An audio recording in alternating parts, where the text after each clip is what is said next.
What's up, you guys? Welcome back to my channel. It's your girl Kailynn, and it's time to eat.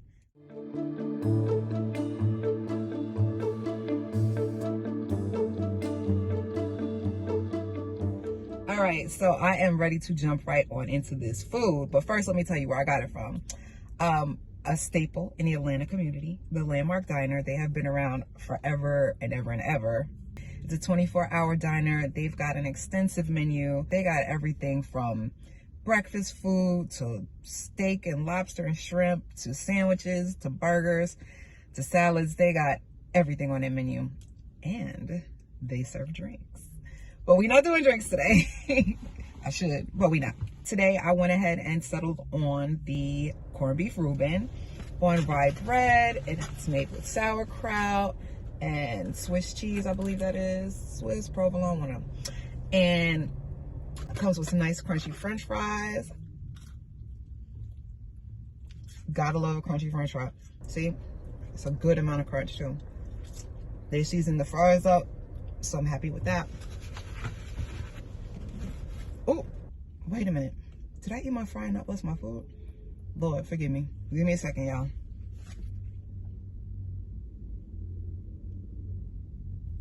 All right, so let's dive into this food. You know, I love me a lot of ketchup on my fries. All right. So one thing about this place, they're open 24 hours, and that's like a huge deal. All right, so I know y'all want to know how this Reuben tastes. We're going to do it with and without the Thousand Island, right? So I'm gonna try it first without the Thousand Island. I love Reubens, y'all. Like I said, y'all know I'm from New York originally, so my Reuben better be right.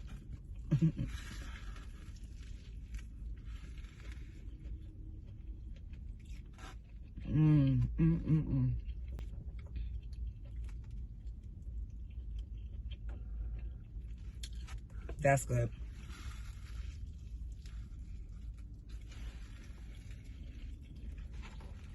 So listen, it's like the bread has like butter, like they buttered the toast. That's really good. I can appreciate a buttery toast. Buttery rye bread toast. Let me not make a mess. All right. Now let's see what this Thousand Island do. I'm gonna put a little bit right here. On the meat, I don't want to go too crazy. Yeah. Mix that around.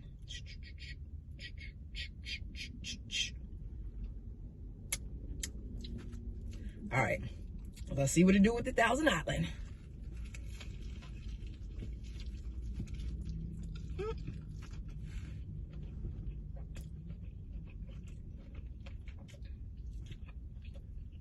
Sorry, y'all. Okay, it just marries it together, you know. Honestly, you could eat it with or without the Thousand Island dressing. Either way it goes, still a great sandwich.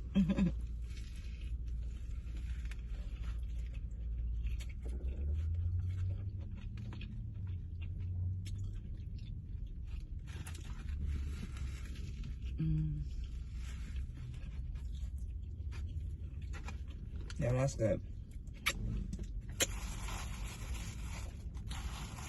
So let's get right into our topic today. I have a word for today. You know what that word of the day is? HOBO-Seggsual. Ah! That's hobo, H-O-B-O, sexual. By definition, based on like Urban Dictionary, a HOBO-Seggsual is a person who does not have a genuine interest in a relationship with you, but pursues a relationship with you in order to have a place to stay.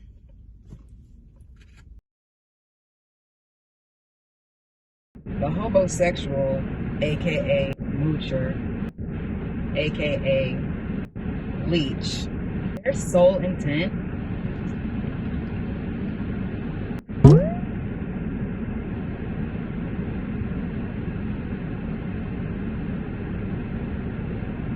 typically is to take advantage of your generosity. Yeah, they just want to use you. How long do you think that's really gonna last?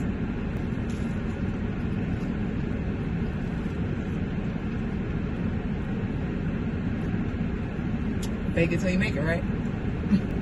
This type of situation is really, really toxic, and it ultimately ends up with a bunch of drama and leaving you and your emotions and a lot of times your finances drained.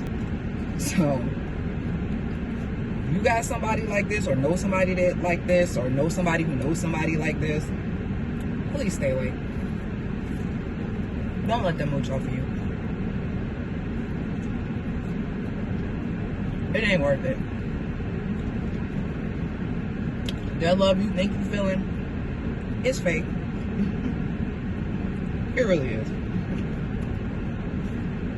But you know, we got a few signs. Well, 4 telltale red flags that will let you know you messing with a moocher or a HOBO-Seggsual.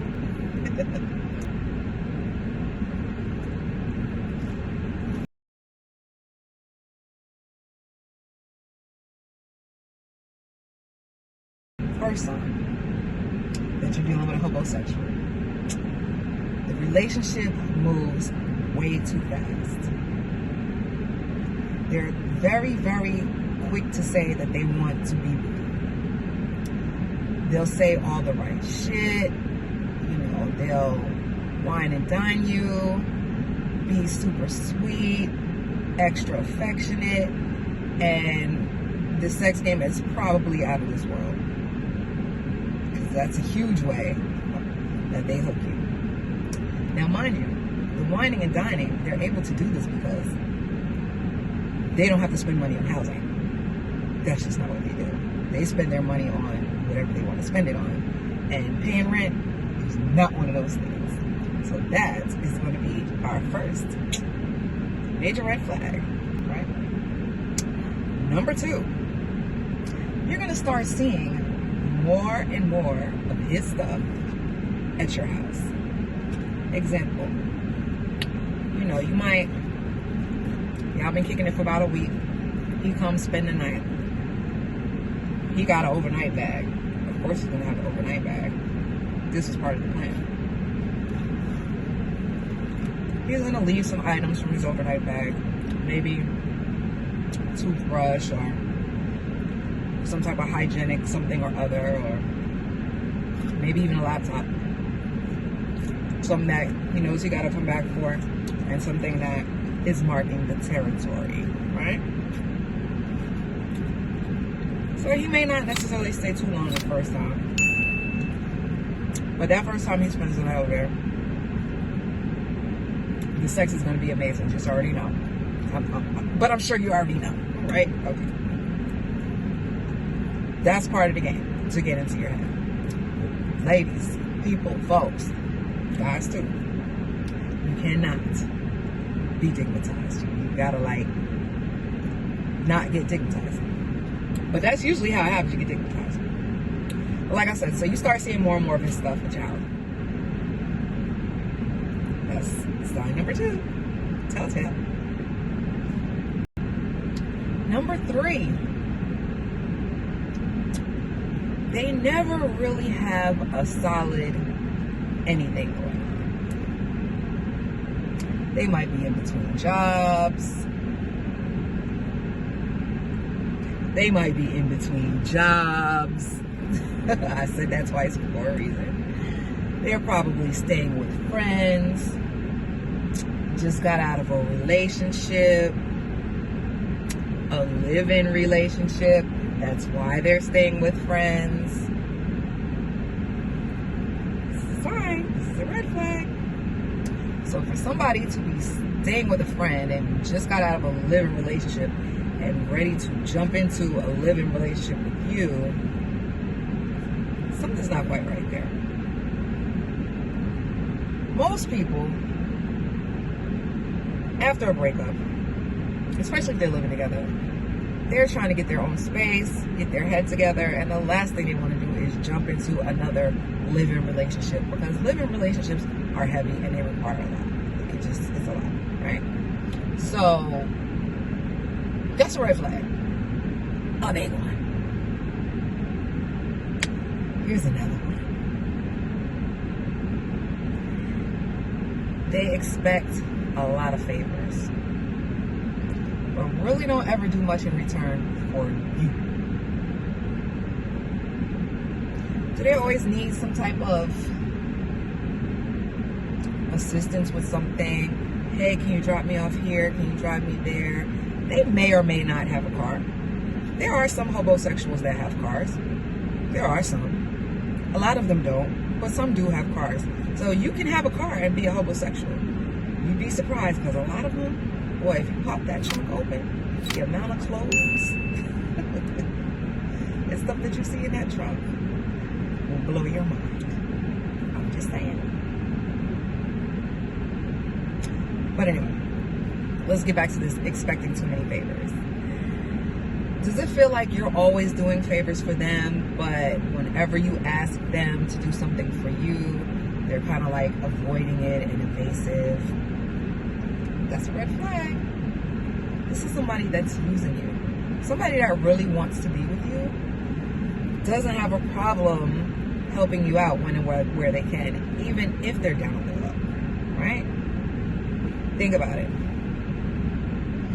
Somebody that's just a habitual moocher and user, that's all they want. They're thinking about them, that's all they want. They're not trying to help you with nothing. Their whole sole intent is to ride this thing until the wheels fall off. They are not going to do much of anything for you. They may do little things, little things. Like they might take out the trash, maybe, here and there, maybe. But for the most part, they ain't doing nothing for you. They're going to borrow your car if they don't have one. Drop you off at work and go run around and do whatever they want to do during the day. This is an example of things that go on. I'm just saying. Long story short, there's a lot of HOBO-Seggsuals out here. More than you even realize. You yourself may be one or have been a victim to one. But these relationships can really end really bad, because it's like once the light clicks on for you, for the host of the HOBO-Seggsual or the girlfriend, because you're really a host, you're not really the girlfriend. They'll tell you you're the girlfriend, but their actions are going to show you that they're really just there for all the benefits that come with you, right? So these situations can, get ugly when the lights finally come on for you and you're ready to put them out, because now they got to figure out where the hell they're going to stay. But on the flip side, sometimes they don't even trip when you put them out, because they so used to being put out. Because this is what they do. It's a pattern. This is what they do. They're used to being put out, so this is what they do. So, pay attention to the red flags in the beginning and don't let stuff move so fast. When it's moving like at warp speed, lightning speed, that is a huge red flag. People that genuinely have an interest in you, there's no need to rush, right? They're not going to put a whole bunch of undue pressure on you. They want to get to know you. They want to enjoy you. They do want to spend time with you, but it's a difference. The HOBO-Seggsual is going to be up your ass, and he's going to be on you like white on rice, right? And you're going to think that he's oh so into you, but after a while, that act is going to wear off once he starts getting comfortable in your spot. So ladies and gentlemen, please be mindful, beware. And like to the guys that are HOBO-Seggsuals, dude, it's not cool, man. It's not cool. And karma is going to catch up with you. Karma is going to tear you a new one. And karma is probably why you keep finding yourself in these HOBO-Seggsual situations. So instead of mooching off of somebody or looking for your next victim, why not look for a new hustle? Why not look for a job? Why not look for new ways to make money so that you can support yourself, so you don't have to mooch off of anybody else and you don't have to worry about somebody putting you out? Your life will probably be so much less stressful and drama free. I'm just saying. That's my word for the day. I love you guys. Y'all definitely need to check out Landmark Diner if you are ever in Atlanta. Like I said, it's a 24-hour spot. You can get some great stuff to eat. And they got drinks. For my alkies out there, but you know, you ain't got to be no alky to drink. You know. I like to turn up sometimes. You know. Don't judge me. All right, y'all. I'm out.